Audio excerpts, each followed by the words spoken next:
Hello guys, i-share ko lang po ito sa inyo ang ginawa naming water system dito sa aming lugar dahil mahirap po ang tubig. Bali nagpahukay po kami dito ng sa lupa, yung parang ano siya, balon malaki.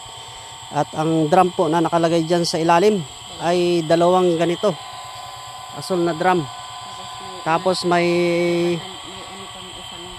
isang drum pa ang allowance, no? Dalawang drum plus, so bali tatlong drum.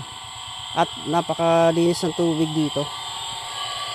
Ayan, nag-iigib sila. Ito kasing isa yung ginawa ko sa ngayon kasi yung isang ito po ay iba yung gumawa niya kasi sa abroad po tayo. Ngayon may ginawa akong bago ito para naman sa kanila dito sa bahay sa may-ari, no? Ayan siya. Tapos maliit lang na pump. Ito na siya. Mapupuno na. Napakalinaw ng tubig at ang tubig po dito ay napakalamig. Ayan, galing sa ilalim ng lupa. At ang area po dito ay bundok, no? Sa paanan ng bundok. Paanan ng bundok. Oops. Yan. Ayan yung bundok.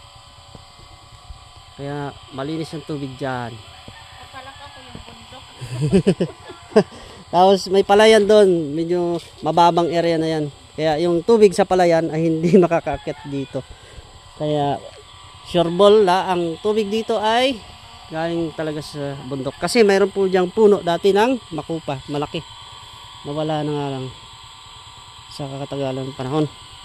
Yan, ito yung ginawa ko. Mayroon ako dito, anong tawag doon, yung primer. Kapag naubos yung laman nito, dito na magpa-primer. Kasi kung dito ay hindi bumababa yung tubig, kaya naglagay ako rito ng pang primer para mabilis mapuno yung tubo. Unlike dito sa unang ginawa nila, dito sila gumawa ng primer. Ayan, dapat ang nangyari ay dito dapat or dito, kagaya nito, para hindi mahirapan punuin ng tubig yung pinaka inline. Ayun. Tapos mamaya may share ako sa inyo doon sa isang bahay, may ginawa ako doon, lagyan ko rin ng drum para sa kanilang storage, water system storage. Mapupuno na. Ito yung drainage. Yun, oh. Lakas. Ay, dito ka na mag-igib. Kasi kung dito. Excuse me. Huwag na bawasan. Papaapon Oo. ko. Ayan. Huwag na bawasan. Malapit na. Sisilip po dyan. Ay, ano kasi ang daming ano. Pupuno na. Bilis ah. Sila po yung may-ari ng lupa dito. At kami ay naki-jumper lang. Ayan. Napakaganda ng lugar na dito po. Napaka-amazing.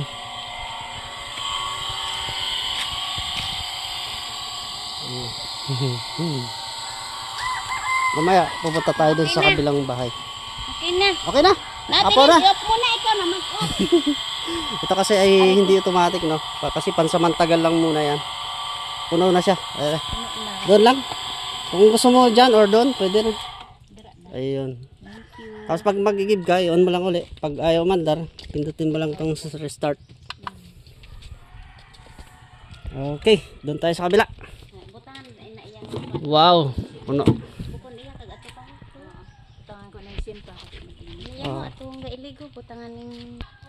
So bali ang line ng tubig mula doon, tapos ang tinakbo niyan ay papunta doon sa aming bahay. Malayo. 115 meters? Hindi. Mga 100. Ha? Malayo. 160. 160 meters. Yan. Tapos yung wire galing doon sa aming water pump, ayan, dito dumaan.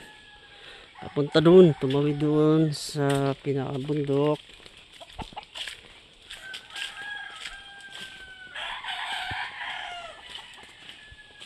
Diyan.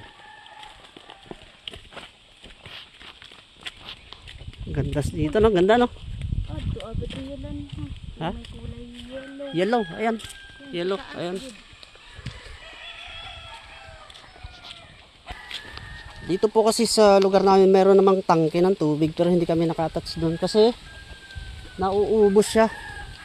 Lalo na ngayong summer, wala na. Konti na lang tubig. Unlike doon sa hinukaya namin, sufficient yung tubig. Puno yung drum. Ayan po yung ibiban nila dito. Diyan kami naka-attach dati. So, bitin.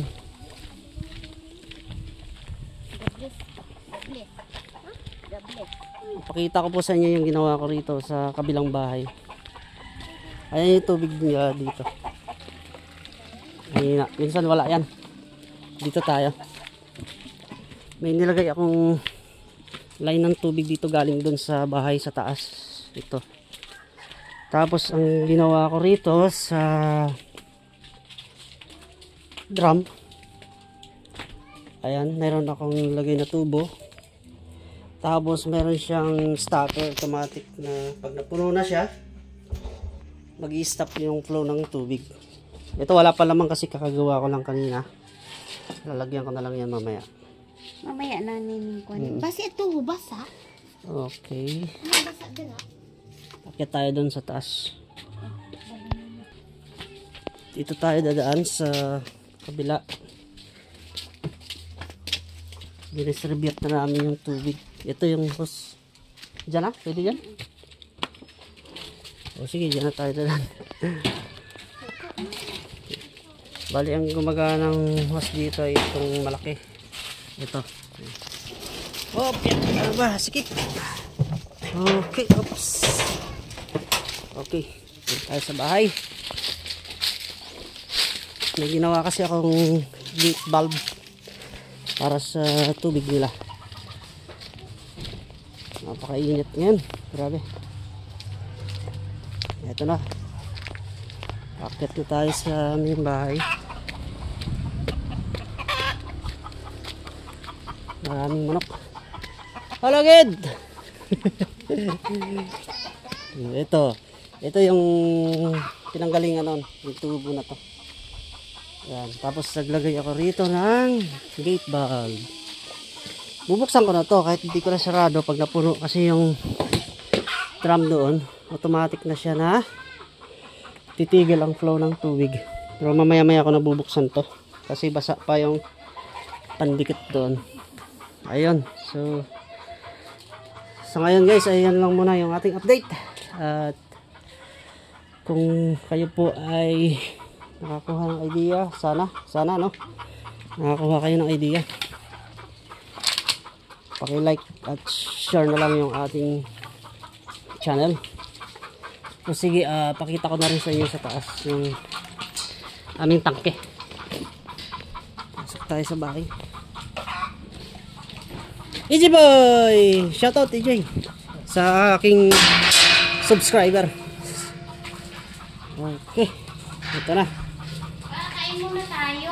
Andito na tayo sa bahay. Yan yung video ko, tinetesting ko ng matagal bago ako bumalik sa Qatar. Ay kailangan condition yan. Ako nagtililas ko.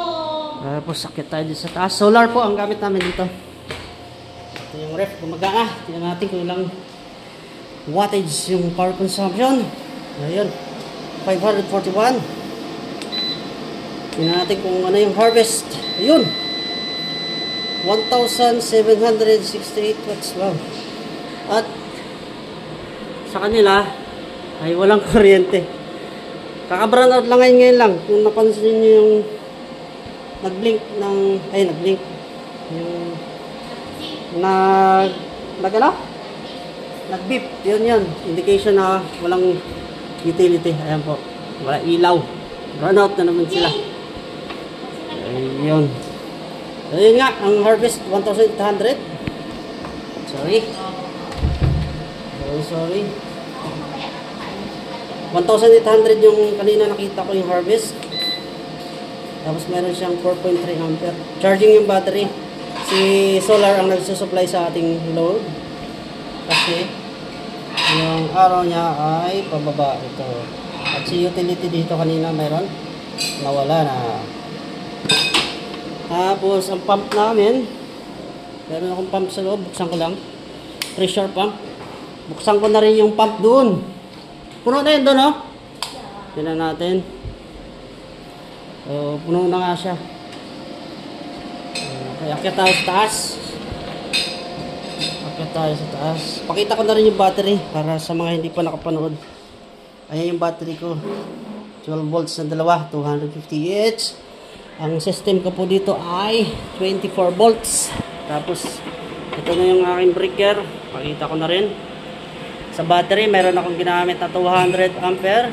Sa panel, meron akong 16 ampere. Apat na panel kasi yan. At ang volts niya is, I think 53. Ang ampere niya is 13.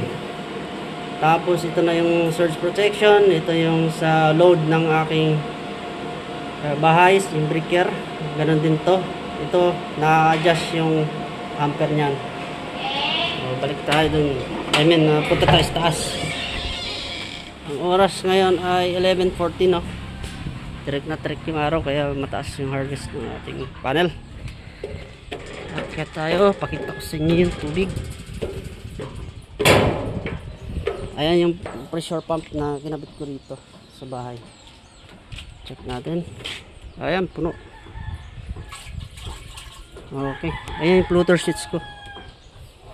Tapos silipin natin saglit yung ating panel. Apat na piraso po to. May details po akong about dito sa panel, no? Kung anong specs, panoorin nyo na lang yung mga video ko. Ayan. Ayan yung wire ng galing doon sa kaninang pinanggalingan natin sa bundok. Ayun. At napakainit ngayon. Itong pressure pump ko na to sa bahay, kapag walang gumagamit ay automatic siyang tumitigil. Subukan kong buksan dito. Ayan. Okay. Off. Okay, umandar yung ating pump. Sarado. Maya maya titigil po yan. May adjustment naman yan dito sa likod para makontrol mo yung pressure talaga ng tubig. Ayan na po, stop na siya. Ito yung specs na aking water pump. May gumamit sa baba, kaya umandar ulit siya. Ang drainage ng aking drum ay ito. Pag binuksan ko to, may tubig dun na lalabas. Drainage. Ayun. Pwedeng maligo sa baba. Okay. So, yun lang guys, no? Sana may nakuha kayong idea dito sa video to. At kung nagustuhan niyo pong video na to, ay paki-like na lang, share at subscribe sa mga hindi pa nakapag-subscribe, at paki-click yung notification bell icon para lagi tayo updated sa ating mga video i-upload. Maraming salamat po sa inyo lahat, and God bless.